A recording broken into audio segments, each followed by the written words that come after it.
হয়, তার আম্মা আমাকে কোনো ওই টাইপের কোনো আচরণ করেনি যে ওকে মারো বা সামথিং। আমাকে জাস্ট আমাকে বলছে আমার ছেলে আশেপাশে থাকবে না, যদি থাকো তাহলে আমি অ্যাকশন নিবো। মুনিয়ার যে অবস্থা হয়েছে ওই অবস্থাটা তোমার সাথেও হবে। আফটার দ্যাট ওইখানে তার আম্মাকে প্রভোগ করার জন্য এখানে কিছু লোকজন ছিল যে এটা করে, মুকুল নামের আর আব্দুর রহমান জীবন নামের ওই দুইজন লোক, যারা কিনা আমাকে মারতে মারতে তার বাসা থেকে তার আম্মার বাসায় নিয়ে গেছে বিচারের জন্য, যে তুমি তো থামবা না, তুমি তো সানভীর সাহেবের কাছে যাবাই, বসের কাছে, তো তুমি তার আম্মার মাধ্যমে ইয়ে করো। তার আম্মা আমাকে একটা সাদা কাগজ এনে দিছে। কাগজ এনে দেওয়ার পর বলছে যে এখানে তুমি লেখো যে তুমি এরপর থেকে আমার ছেলের সাথে ইয়ে করবা না। আমার আমার দোষটা কি? তার ছেলে তো আমাকে এই বিশ্বাস দিয়েই তো আমি আগাইছি সম্পর্ক। কখন আমি কনসিভ করবো, আমি কেন বাচ্চা নেওয়ার ডিসিশন নিব, এই চিন্তা নিয়ে তো আমি আগাইছি যে সে আমাকে বিয়ে করবে, সে আমাকে এই টাইপের কথাবার্তা বলছে। So day by day the situation was getting worse and worse and ওয়ার্স।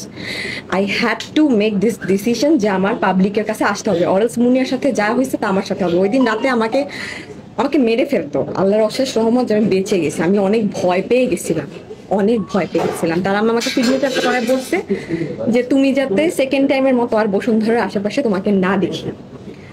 আর আরেকটা ডিসিশনও নিছিল যে আমাকে 3-4 দিনের জন্য ওই বাসায় আমাকে সার্ভেন্ট রুমে নিয়ে রাখছিল। আমাকে ইভেন তাদের রুমেও ঢুকায় নেয়, তাদের মেইন এন্ট্রেন্সেই ঢুকতে দেয় না তার আম্মা এবং তার লোকজন। ওইটা নিয়ে আমার কোনো ইয়ে নাই, বাট আমার ইস্যু হচ্ছে সে একটা লোক, বডিগার্ড, দারোয়ান বা অন্য কাউকে দিয়ে সে আমার গায়ে হাত তুলাতে পারে না। যাই হোক, এখন বাট আমি লাইভে আসার পর, আপনি যে বললেন লাইভে আসার পর তাদের ফ্যামিলি আমার সাথে অলরেডি কন্ট্যাক্ট করেছে এবং বলছে যে এটার একটা ইয়েতে আসতে। তো আমি একটা জিনিসই চাইবো, আমাকে যথাযথ সম্মান দিয়ে, যেটা অ্যাকচুয়ালি আমার ন্যায্য অধিকার। আমি তো তাদের কাছ থেকে কোনো টাকা পয়সা বা প্রপার্টি এরকম কিছুই চাই না। আপনারা অনেকে কমেন্ট বক্সে আমি দেখেছি কমেন্ট করেছেন টাকার লোভে তুমি এখানে আসছো, তাহলে তো আমার বাড়ি গাড়ি সবকিছুই থাকতো এতদিন। আমার তার সাথে সম্পর্ক প্রায় 1 বছর, আমার কাছে তো কিছুই নেই, কারণ আমি তো বাড়ি গাড়ির জন্য তার কাছে আসিনি, তাহলে তো ওগুলো নিয়ে আমি চলে যেতাম। আচ্ছা, আপনি যে কত বছর অন্তঃসত্ত্বা বলছিলেন একটা মেডিকেল সার্টিফিকেট দিয়ে? ওইটা অনেক আগের, ওটা 3 মাস আগের ছিল, 2 মাস আগের ছিল, এখন 5 মান্থস প্লাস। কমিটমেন্টটা কি ছিল? কমিটমেন্টটা ছিল যে ঠিক আছে, উনি বলেছিল যে কিপ ইট প্রাইভেট, পরে then will get married, that's it. কিন্তু মানে আপনি যখন এই সিদ্ধান্ত করবেন যে আপনার হচ্ছে আপনাদের ইসলামিক রীতি অনুযায়ী বিবাহিত অবস্থা ছাড়াই সন্তান নিয়ে নেবেন, এখানে হ্যাঁ, আমি এটাই এখন আমার কোশ্চেন। আমি যখন এখন বুঝতে পারলাম যে যে আমাকে এভাবে মারতে পারে দারোয়ান দিয়ে, সে আমাকে সামনে গিয়ে কি বিয়ে করবে? ডেফিনেটলি না। আর যে ইভেন আমাকে আমার বাসা থেকে, মানে আমি বাসা থেকে বের হয়ে আসছি, আমার বাসা যেহেতু বসুন্ধরাতে, আমি ওখানে ভাড়া থাকি, তো আমার একটাই কথা যে আমাকে এই ব্যাপারটা লিগালাইজ করুক, তারা আমাকে ন্যায্য অধিকার দেখে। আমি তাদের কাছ থেকে কোনো টাকা পয়সা কিছু চাচ্ছি না, যেটা দেওয়ার মানে যেটা তারা এখন সেটেলমেন্টে আসতে চাচ্ছে বা হোয়াট এভার কন্ট্যাক্ট করেছে, দ্যাটস ইট।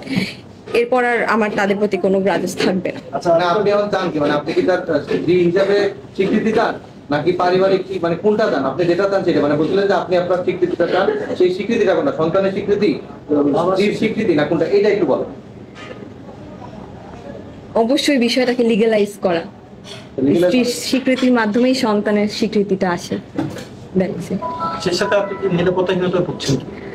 নিরাপত্তাহীনতায় তারা আমার সাথে অলরেডি কন্ট্যাক্ট করেছে, আমাকে মানে শিওরিটি দিয়েছে যে সামনে এরকম কিছু একটা হবে না, যেটা সত্যি কথা। সামনে শিওরিটি দিয়েছে যে এরকম কিছু হবে না, যে একটা আপোষে আসো বা একটা সেটেলমেন্টে আসো। তো সেটেলমেন্ট একটাই আমাকে স্বীকৃতি দাও, আর কিছু।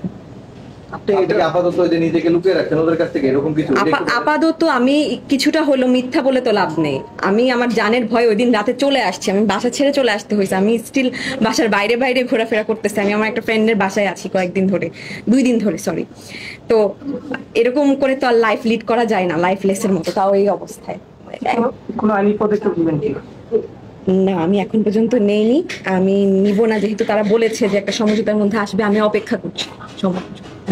আচ্ছা, এটা হুমকি ছিল আপনার? মানে ডেফিনেটলি এটা একটা হুমকি ছিল। আমাকে ওই দিন রাতে হুমকি দেওয়া খুব জঘন্য ভাবে। আমি তো মনে করেছি আমি মারা যাবো রাইট এট দ্যাট মোমেন্ট।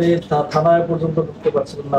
আমি হ্যাঁ, ভাটারা থানায় আমি গিয়েছিলাম, কিন্তু তারা আমাকে বলেছে যে ভাটারা থানায় গেলে আমাকে সাথে সাথে ওখান থেকে উঠিয়ে নেওয়া হবে। তো আমি ওই সাহস আর করি নাই ভাটারা থানার আশেপাশে যাওয়ার। ইভেন আমি যেদিন বসুন্ধরা ছেড়ে দেই, এটা রিসেন্টলি কালকের ঘটনা, কালকে আমি তো ভয় আমার বাসার অ্যাড্রেস দেইনি, আমাকে বলছে যে ওর বাসার অ্যাড্রেস দেখে আসবা, ওকে যেখানে নামাই দিবা। জিপং নামে যে লোকটাকে তারা বলছে যে আমাকে ড্রপ করে দিতে। সে খেয়াল করছে যে আমি কোথায় গিয়ে স্টপ হচ্ছি, ওইখানে গিয়ে ওই ফ্লোরে উঠে ওইখানে আমার বান্ধবী থাকে তার ছেলেকে সহ, তাকে মানে মানে যাই হোক হেনস্থা করছে কালকে, যেইটা করা উচিত হয়নি। ওইটার পর আমার তার সাথে কথা হয়েছে এবং আমাকে আশ্বস্ততা দিয়েছে যে এরকম কিছু একটা হবে না, কিন্তু তারপরও বিপদের তো হাত পানি, আমি তারপরেই কিছুটা হলেও ইনসিকিউরিটিতে ভুগছি যতক্ষণ না তারা আমাকে কোনো ডিসিশন দিচ্ছে। আচ্ছা, এখন রাষ্ট্রের কাছে আপনার নিরাপত্তা চেয়ে আপনি কি বলবেন? আমি রাষ্ট্রের কাছে নিরাপত্তা চেয়ে একটা কথাই বলবো যে আমি ডেফিনেটলি মিডিয়াতে আসছি এই জন্য যে আমি মানে মুনিয়ার মতো বা অন্য টাইপের কোনো সিচুয়েশন যাতে না হয়, আমি মারা যাওয়ার পর যাতে আপনারা নিউজ না করতে পারেন, তার আগে আমি আপনাদের কাছে হেল্প চেয়েছি এবং ইতিমধ্যে আপনারা যথেষ্ট হেল্প করেছেন। আমি যেভাবে লুকিয়ে লুকিয়ে একদিন ছিলাম আর আমার জীবন চলে যেত, I am very very grateful towards you. Plus হচ্ছে প্রেস ডাকার একটাই কারণ যে মানুষ যাতে জানে সব জায়গায়, কজ এটা তো শুধু লাইভে এসেছে, কোনো চ্যানেলে তো আসেনি। এরপর থেকে যাতে আমার একটাই ইচ্ছা যে আমি এটা ন্যায্য অধিকার পাই, আমাকে যাতে এই বিষয়টা যাতে পুরাটা লিগালাইজ করা হয়। আমার একটা জিনিস যদি একটু জানতে চাই, মানে এই ঘটনার সূত্রপাত যদি জানতে চাই।